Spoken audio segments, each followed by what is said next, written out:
मेरा मन सुमिरै राम को, मेरा मन राम ही आए। अब मन राम ही है रहा, शीस नवाबों का है। चाहे कोई भी व्यक्ति हो, नामधारी हो चाहे गैर नामधारी, सभी को परमात्मा भक्ति करनी जरूर चाहिए। देखो, हमारे लिए परमात्मा से बड़ा कोई नहीं है, लेकिन हमें ये बात समझ नहीं आती। हम अपने को महत्व देते हैं, परमात्मा को महत्व नहीं देते। मौसम बदलते रहते हैं, इसी तरह हमारी सोच भी बदलती रहती है। सुख दुख आते रहते हैं। अब जो व्यक्ति ना सुख से सुखी हो और ना दुख से दुखी, जो व्यक्ति हर हाल में मस्त रहता है, मैं कहता हूं वही सच्चा भक्त है। जो सब कुछ परमात्मा को सौंप कर फिर उसे प्रसाद रूप में ग्रहण करता है, वही मस्त रहता है। गीता में ऐसी स्थिति को स्थित प्रज्ञ कहकर समझाया जाता है।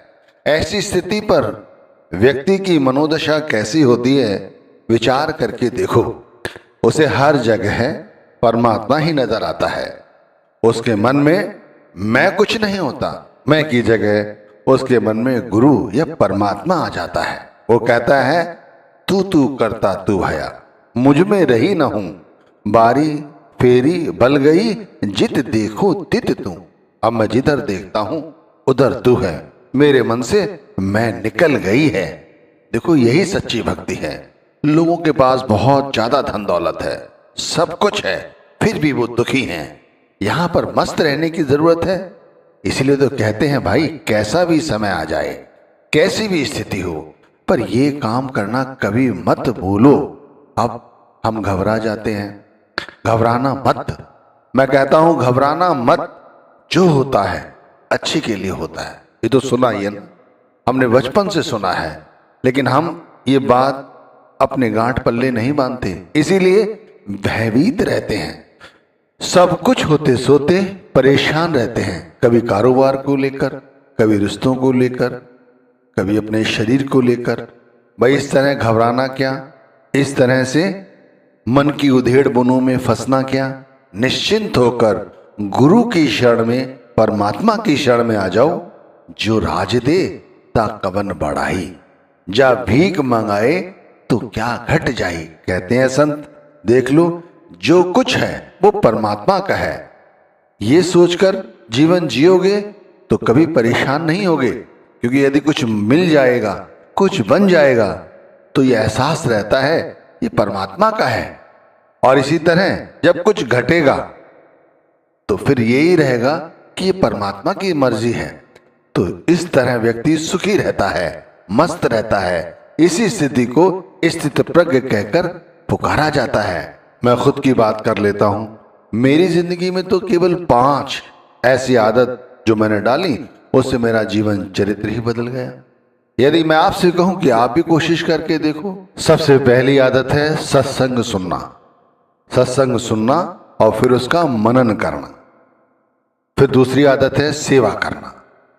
सेवा करना, जितनी भी सेवा करने, मन लगाकर पूरे ध्यान के साथ सेवा करना।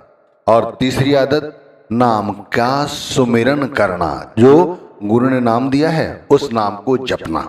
भाई, जितना भी जपें, जितना भी जपें, उसे श्वासोश्वास जपने का अभ्यास करना। ऐसा नहीं कि घास काट रहे हों या सुस्ती में आकर नाम जप रहे हों। पूरी मुस्तैदी के साथ जितना भी नाम जपा, जितना भी नाम का सुमिरन किया, गुरु के स्वरूप का ध्यान करते हुए नाम बड़े ही प्रेम के साथ एक एक अक्षर आत्मा से बोला। आत्मा के साथ नाम जपने का अभ्यास किया, सुरत के साथ नाम जपने की कोशिश की। तीसरा, जब नाम जपा तो ध्यान भी किया। ध्यान किया, सब काम छोड़कर ध्यान किया। हर बात दिल दिमाग से निकालकर गुरु के स्वरूप का ध्यान किया। जो शब्द जपा है उसका ध्यान किया। और 5वीं बात, भजन। चाहे थोड़ी देर ही सही, पर भजन पर बैठा। और देख लो, अभ्यास करते करते ये सब कुछ कितना आसान सा हो गया है। ये 5 आदत क्या आप नहीं डाल सकते? बहुत सारी आदतें हमारे अंदर, अगर हम इनमें 5 आदत और अपनी बढ़ा लें, ये सारी परमार्थ से जुड़ी हुई हैं, हमारे जीवन से जुड़ी हुई हैं। हमारा जीवन आज जहां पर है, मैं नहीं करता कि आप धनी हो जाओगे। मैं ये नहीं कहता कि आपके पास बहुत सारे मकान, दुकान और पता नहीं क्या क्या आ जाएगा, लेकिन मैं ये जरूर कहता हूं कि मस्त रहोगे, हर हाल में मस्त रहोगे। चाहे शरीर पर कपड़ा हो चाहे ना हो, चाहे सर पर छत हो चाहे ना हो, चाहे कैसी भी स्थिति हो, हर हाल में मस्त रहोगे। केवल 5 कार्य। सत्संग सुनो, जितना हो सके सत्संग सुनो, और उस सत्संग को तो जरूर सुनो जिसके अंदर नाम की चर्चा की जाती है, शब्द की चर्चा की जाती है, परमात्मा की चर्चा की जाती है। किस्से कहानियों को एक बार छोड़ दो, लेकिन नाम की चर्चा जहां होती है वहां जरूर करो। फिर दूसरा, सेवा। सेवा से मतलब ये नहीं है कि जाकर किसी सेंटर पर सेवा करने लग जाओ। सेवा मन से की जाती है, आत्मा से की जाती है। अगर रास्ते पर कोई वृद्ध व्यक्ति रास्ता पार नहीं कर पाता तो उसे रास्ता पार करा दिया, ये भी सेवा ही है। ध्यान रखिए, घर परिवार में कोई दुखी है, दीन है, उसकी सेवा करना भी सेवा ही है, चाहे वो शरीर से कर दी या धन से कर दी। परमात्मा और गुरु, इनमें कोई भिन्न भेद नहीं है। गुरु कहता है हर काम को परमात्मा की सेवा समझकर करो, बस निहित स्वार्थ ना हो वो करो। यदि दुकान भी चलाते हो तो ये सोच के चलाओ कि ये दुकान गुरु की है, मैं तो केवल यहाँ का नौकर हूं, यहाँ का चाकर हूं, सेवादार हूं। इस तरह सेवा। अगर कोई नौकरी मिली है तब भी यही विचार होना चाहिए। इस तरह की यदि सेवा करोगे तब देखो कैसी अनुभूति होती है, कितना सच्चा और कितना शांतिप्रद अंतर में वातावरण उपजता है, पनपता है, जन्म लेता है। बहुत सारी सेवाएं की होंगी, एक ऐसी सेवा भी करके देखो। और तीसरी बात, नाम का सुमिरन। गुरु नाम का सुमिरन जरूर करना चाहिए। श्वासों श्वास नाम को जपना चाहिए। नाम को धीरे धीरे प्रेम के साथ जपना चाहिए। जब नाम की लज्जत आने लगेगी तब कहोगे मैंने सही कहा, सही कहा और सही समझे आप। नाम वैसे मत जपो कि बस जुबान चल रही है, जैसे कबीर साहब ने समझाया, और मन संसार के पदार्थों में, रिश्ते नातों में उलझा हुआ है। ऐसे नाम जपो जैसे मीरा बाई नाम जपती थी। अब हंस करके देखो, मन विचार करके देखो कि ऐसे नाम जपो जैसे लगे गुरु हमारे समीप हैं, समीप से समीप हैं। मैं उन्हें देख रहा हूं, वो मुझे देख रहे हैं, और मैं उनके नाम को दोहरा रहा हूं, मैं उनसे प्यार कर रहा हूं। इस तरह नाम का सुमिरन करो। फिर समझाया ध्यान। ध्याना, जो शब्द हमने जपा है उसे ध्यान में बिठाना, यह ध्यान। और फिर भजन, जो सब कुछ याद है उसे भूल जाओ। सब कुछ याद है वो सब भूल जाओ, कट्टा, यहां तक कि गुरु के नाम को भी भूल जाओ, गुरु को भी भूल जाओ। गुरु तो कहते हैं भजन वो स्थिति है, वो अपार आनंद है जहां जाकर हमें उस परमात्मा की अनुभूति होती है। तो उसके लिए वहां सब कुछ भूल जाओ, टक टकीला कर एक चित्त होकर अंतर में हो रही शब्द धुन और शब्द के प्रकाश को देखने की और सुनने की कोशिश करो।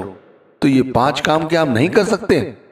कैसा भी दिन हो, इन कामों में कभी नागा ना आए, कभी भी हमसे ना छूटे। भाई हम सभी जानते हैं कि गुरु कहते हैं मेरी बात तो सभी लोग सुनते हैं। देख लो, उनके उपदेश को कौन नहीं सुनता, लेकिन उनके उपदेश पर चलते कितने लोग हैं, मनमानी करते हैं। भाई गुरु की बात इस कान से सुनते हैं और दूसरे कान से निकाल देते हैं। इस तरह तो सत्संग सुनना या गुरु के संदेश को सुनना क्या फायदा हुआ? अरे भाई सुनो और समझने की कोशिश करो कि गुरु क्या कह रहे हैं और हमें क्या करना है। हमें इस बात को अपने सर माथे रखना है जो उन्होंने हमें समझाया है। अब मेरा तो बस यही एक काम है कि गुरु के नाम का सुमिरन करना और दुनिया के काम धंधे करते रहना, अपना ध्यान गुरु के स्वरूप में समाहित रखना, परमात्मा की मौज में जीवन बिताना। और परमात्म भक्ति में धीरे धीरे अपने पैर आगे बढ़ाते रहना। नाम का सुमिरन ही अब मेरा असली मकसद है, अब मेरा असली काम है। भाई जब ये सोझी हो जाती है तब से फिर कोई चिंता नहीं रहती।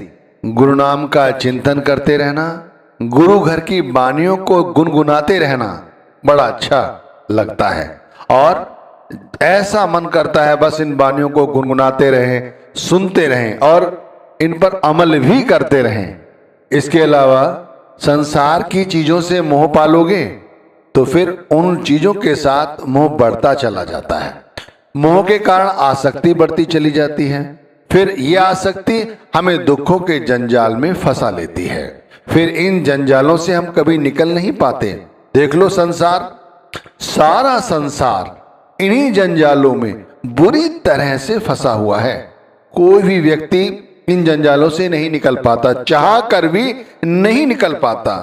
चिंता तो हर नाम की और न चितवै दास, जे को चितवै राम बिन सोई सकल की बात। जो लोग नाम का चिंतन करते रहते हैं उन्हें फिर किसी चीज की चिंता नहीं रहती, और जो लोग नाम को छोड़कर संसार के पदार्थों का चिंतन करते हैं भाई उनको तो काल अंत समय बहुत परेशान करता है, उनका तो बहुत ही बुरा होता है। इसीलिए कहते हैं कि भाई चिंतन करो परमात्म भक्ति का, गुरु नाम का। हमारी इंद्रियां हमारे मन को संसार के पदार्थों से जोड़ के रखती। ऐसा लगता है कि ये इंद्रियां और ये मन कभी भी आत्मा तक नाम को पहुंचने ही नहीं देंगे, क्योंकि संसार के जितने भी पदार्थ हैं इंद्रियां इन्हीं का बार बार स्मरण करती है, इन्हीं के ओर लोलुपता रखती है, और मन भी इन्हीं इंद्रियों का कहा मानकर नाम को बाहर की ओर धकेल देता है, कभी अपने अंदर नहीं आने देता। अगर अंदर नाम बस जाए तो ये इंद्रियां भी कभी ना कभी तो काबू में आ ही जाए। लेकिन पंच संगी पीपीयू करे, छठा जो सुमरे मन, आई सुत कबीर की पाया राम रतन। भाई कबीर साहिब कहते हैं कि मेरी पांचों इंद्रियां उसी प्रकार से अपने प्रिय प्रभु की रटन लगाए हुए हैं जैसे चातक स्वाति नक्षत्र की आशा में प्यूं प्यूं रटता रहता है। और मेरी जो छठी इंद्री है वह मन, वह उसी प्रभु का निरंतर स्मरण करता रहता है। तो भाई इस तरह से हमें चाहिए कि हम अपनी इन इंद्रियों से छुटकारा पाएं, अंदर नाम को बसने दें। जब अंदर नाम बसेगा तो ये मन और इंद्रियां चाह कर भी हमारा कुछ नहीं बिगाड़ पाएंगे। हर वक्त जो मैं मेरी लगी रहती है ना, फिर ये मैं मेरी हट जाती है और उस परमात्मा की याद आती है, उस गुरु की याद आती है जो सच है, जो वास्तविकता है, जो हमारी असली कमाई है। जो लोग डरते हैं, घबराते हैं, रात में जिन्हें नींद नहीं आती, मैं उनसे कहता हूं नामदान मिल गया है तो फिर डरने की कोई जरूरत नहीं। 24 घंटे नाम जपने का अभ्यास करो, 24 घंटे। अब लोग कहेंगे कि 24 घंटे यदि नाम जपेंगे तो घर परिवार कैसे पलेगा, समाज के अंदर एक हमारी स्थिति है, वो स्थिति कैसे संभलेगी। भाई गुरु नाम जपते रहो, मन गुरु नाम में ही लगाए रखो, काम अपने आप होते चले जाते हैं। काम हाथों से करोगे भाई, ऐसा तो नहीं है कि वहां पर मन भी होना आवश्यक है। जहां पर मन की आवश्यकता है, पढ़ाई लिखाई की जरूरत है, वहां पर दिमाग रखो, लेकिन जो वहां पर जगह नहीं है वहां पर प्रभु को रखो, उनकी याद को रखो। 24 घंटे अपने मन को नाम में समाहित रखो, चलते फिरते नाम जपो। सुबह उठते हो, रात्रि के तीसरे पहर तब नाम की भजन बंदगी करने बैठ जाओ। सुबह उस समय नहीं उठ सकते, जिस समय उठ सकते हो उस समय नाम की भजन बंदगी करने लग जाओ। नाम जपने में कहीं ये नहीं देखा जाता कि आप किस स्थान पर हैं, व्यक्ति की भावना देखी जाती है कि वो किस भावना के साथ नाम जप रहा है। अंदर प्रेम के साथ राम नाम की, गुरु नाम की रटन लगाए रहो, फिर कोई चिंता नहीं रहेगी। चिंता तो हर नाव की और न चितवै दास,